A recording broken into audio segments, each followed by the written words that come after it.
Salut tout le monde, me voilà de retour avec cette vidéo pour vous expliquer, vous montrer justement le petit outil que je me suis fabriqué pour changer les pastilles de soupape sur ma diversion sans démonter les arbres à cames et refaire un calage de distri.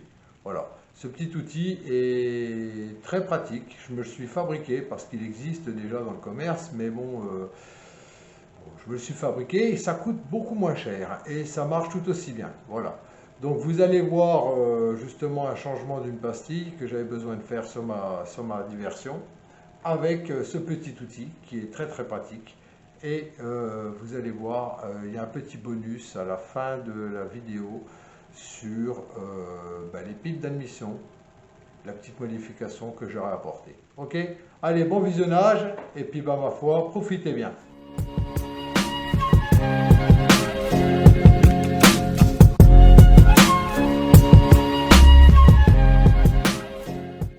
Voilà, c'est ici que ça se passe. Donc, bon, on voit ma chaîne de distri, hein, là, elle est bien tendue, tout impeccable. Donc j'ai fait mes contrôles de soupape et il s'avère que celle-ci, le cylindre 4 au niveau de l'échappement, l'écartement doit être de 0,20 à 0,25. Vous voyez? Donc, on voit ici la pastille qui se trouve sous la came, elle est ici la pastille, et ce jeu-là doit être mesuré. Donc, pour le mesurer, hop là, j'ai fait tomber un truc, c'est pas grave. Pour le mesurer, j'ai mes cales, voilà, mes cales. Donc, n'ayant pas de cale de 0,21, je vais utiliser la 0,20. La 0,20 doit passer aisément. Et justement, quand je veux passer ma 0,20, je sens que ça raccroche un petit peu. Alors sur l'extérieur de la pastille, là, au niveau de la came.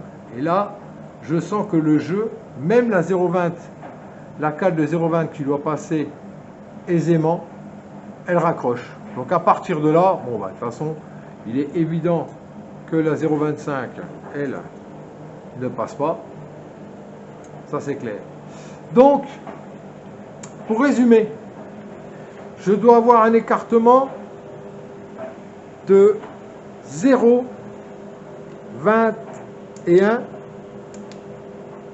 à 0,25. Ma cale de 0,20 passe en frottant, c'est-à-dire que mon jeu est trop petit, je n'ai pas assez de jeu. Donc on l'a bien compris, c'est que j'ai pas assez de jeu sur ce calage de soupape. Alors ça veut dire quoi? C'est que quand je démarrais ma moto, je démarrais très bien. Quand je la démarrais, à froid, putain, j'avais aucun bruit, rien du tout. Et plus la moto, le moteur montait en température, plus la dilatation des métaux se faisant, mon jeu se réduisait jusqu'à ne plus en avoir, d'où le clic qu'il y avait. C'est hyper dangereux ça, parce que vaut mieux avoir plus de jeu que pas assez de jeu. Plus de jeu, on aura des clics, la came va taper un petit peu sur la pastille. Jusque là, j'ai envie de dire, c'est pas trop grave, même si un jeu doit être correctement fait. Mais quand on n'a pas assez de jeu, c'est-à-dire que ma soupape ne ferme quasiment jamais. Jamais. Elle ne va pas se remettre sur la culasse. Elle ne ferme quasiment jamais. Et là, c'est grave parce qu'on risque de griller justement la soupape, d'avoir une surchauffe et carrément de tordre la soupape ou de casser la tête de soupape. Et voilà, j'ai reçu ma pastille en 2 mm 55. Voilà, donc enfin je vais pouvoir la monter grâce à cet objet que je me suis fabriqué. Voilà, je me suis fabriqué ce petit objet là pour éviter justement de démonter les arbres à cames pour pouvoir quand on change les pastilles. Bon, ça c'est les pastilles qui me restent, hein. Donc j'ai du 272. Bref, j'en ai encore quelques-unes que je garde bien précieusement. Ça c'est mon jeu de cale pour faire le contrôle. Ça c'est d'autres pièces qu'on verra ça plus tard que j'avais fabriqué pour me dépanner. Je vous expliquerai pourquoi. Donc, ce qui nous intéresse aujourd'hui, c'est le remontage de cette pastille-là. Ok, donc on voit ça tout de suite. Donc comment ça se passe? Après avoir pris ma mesure, en respectant justement les calages, je vais faire tourner ma came de façon à enfoncer au maximum le poussoir avec la pastille. Ensuite, une fois mis en place, enfoncer ma came, une fois appuyé dessus, je vais y installer ce petit objet que je me suis fabriqué. Voilà, ça. Il va s'installer à peu près comme ça. Je vais vous expliquer comment. Et ensuite, j'irai sur mon vilebrequin de l'autre côté. Ici exactement. Pour pouvoir justement tourner mon vilebrequin pour que ma came puisse pousser la soupape à fond. C'est ici que ça se passe. Sur le côté gauche, je vais pouvoir tourner avec cet écrou de 14 pour pouvoir enfoncer ma came et ma soupape. On voit ça tout de suite. Donc ça y est, je vais faire tourner justement ma came de façon à ce qu'elle appuie justement sur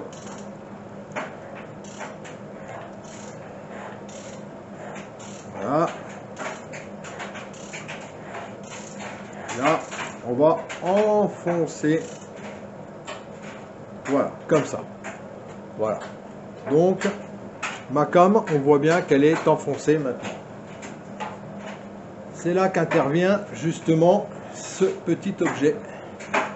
Je vais le passer ici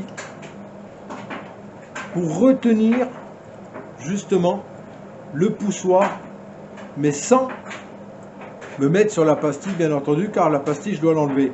Et à l'aide de mon cliquet de l'autre côté, je vais faire le chemin inverse pour relever ma came, de façon à lever la came et à laisser un espace pour pouvoir retirer la pastille. Donc voilà, là, je fais le chemin inverse. Voilà, tout doucement. Voilà, je lève encore un peu ma came, comme ça. Alors, bien naturellement, j'ai des petits outils qui m'aident pour récupérer, comme cette ancienne pince chirurgicale et un petit tournevis. Alors, il y a une petite échancrure, je vous montrerai sur la photo, une petite échancrure où je prends mon petit tournevis pour pouvoir décoller la pastille. Voilà, la pastille est décollée. Tac. Voilà. Donc la pastille est décollée. Et à l'aide justement de ma petite pince, je vais aller la chercher. Alors après, on peut prendre un aimant, on peut prendre différentes choses, une pince à épiler, quelque chose. Donc là, je vais essayer d'aller la récupérer quand même, ce qui n'est pas évident. Parce que mon outil est devant quand même, hein. C'est pas l'idéal, mais ça aide quand même à tenir le poussoir. Ça aide quand même à tenir le poussoir. Alors, le mieux, c'est de la faire tomber. Si vous n'avez pas de pince, la faire tomber justement en dessous. Voilà, ma pastille est enlevée. Maintenant, je prends ma pastille 255. Alors, ce que je vais faire, c'est que les chiffres, je vais les mettre côté poussoir, qu'ils ne soient pas usés par la came quand ça passera. Peut-être que ça restera, c'est du feutre, on verra bien. Mais bon, je vais essayer de la remettre justement sur son emplacement. Vous voyez, la came est toujours relevée, elle n'a pas bougé. Voilà, donc elle est tombée en dessous, ce qui n'est pas très grave. Je vais la relever. Je vais la récupérer. C'est vraiment pas évident, hein. Là, c'est en direct live. Ouais. En même temps, c'est pas plus mal. Comme ça, au moins, elle est huilée. Je vais essayer de bloquer derrière. On va essayer de bloquer derrière de façon à ce qu'elle ne tombe pas. Voilà. Là, je la tiens avec mon tournevis derrière. Voilà. faut bien l'appliquer dedans. Voilà. Petit chiffon. Impeccable. Voilà, ça y est. Mon repère-T, on a vu qu'il était en face. Et de façon à ce que les cams soient dans le plan, dans l'alignement du plan de joint. Que ce soit la cam d'admission comme celle d'échappement. Là, la cam elle est dans cette position là. Enfin après il y a la revue technique est là. On peut contrôler que le poussoir tourne bien. C'est là qu'intervient justement mes cales. Donc je vais prendre la cale de 0,20 qui doit passer aisément. Puisqu'on a dit qu'on était de 0,21 à 0,25. Donc la 0,20 passe sans frotter. Déjà par rapport à ce que j'avais, il y a déjà du mieux. Donc ensuite, la 0,25, je ne sais pas si on voit, on verra peut-être pas bien, elle ne doit pas passer entre la cam et la pastille. Et là, je constate qu'elle ne passe pas. C'est très bien. Impeccable. Donc, j'aurais plus qu'à tester la moto en chauffe avec la dilatation, voir si ça fonctionne, s'il y a toujours mon clic, mon petit clic-clic, mais là, a priori, mon jeu est bon. Donc voilà, ce petit outil que je me suis fabriqué, hein, dans un fer plat, hein, qui était comme ça, donc je l'ai taillé. Ce petit outil là est très efficace, et en fait, bon là, c'était facile pour vous montrer, car c'était une soupape qui était sur l'extérieur justement, mais même les soupapes du cylindre 2 et 3, ça passe. C'est un peu plus délicat, mais au moins on ne démonte pas la totalité justement, on n'enlève pas la distribution, on dérègle rien. Donc ce petit outil là est vraiment très pratique. Alors je ne l'ai pas inventé, hein. Il y a un outil comme ça qui existe chez Yamaha mais qui coûte très cher. Donc comme je dis toujours, si tu n'as pas l'outil, bah, fabrique-le. Donc ce qu'il faut faire attention, c'est que là ce soit très bien poli, de façon à ce que l'arbre à cam glisse dessus. On peut même mettre un peu d'huile, mais vous voyez j'en ai pas mis, donc il n'y avait pas besoin. Glisse dessus sans faire bouger la pièce, de façon à ce qu'elle ne rippe pas, auquel cas le poussoir remonterait avec le ressort de soupape, ce qui n'est pas trop grave non plus, mais enfin bon, travailler comme un bourrin, c'est pas terrible. Voilà l'efficacité de ce petit outil qui ne m'a strictement rien coûté. Donc en conclusion les amis, voilà comment je change mes pastilles de soupape avec ce petit outil. N'hésitez pas, si vous avez des commentaires, mettez-les, j'y répondrai, il n'y a pas de problème. Ok? Allez, ciao! Et j'ai démonté les pipes d'admission. Hein, parce que je me suis dit, enfin je sais qu'une pipe d'admission bien propre, le flux d'essence est très régulier. On ne gagne pas des chevaux, hein, mais c'est ce qu'il faut pour que la machine fonctionne, pour que ce soit optimum, disons. Donc j'ai démonté ces pipes d'admission et là, voilà ce que j'ai vu. Des pipes complètement dégueulasses.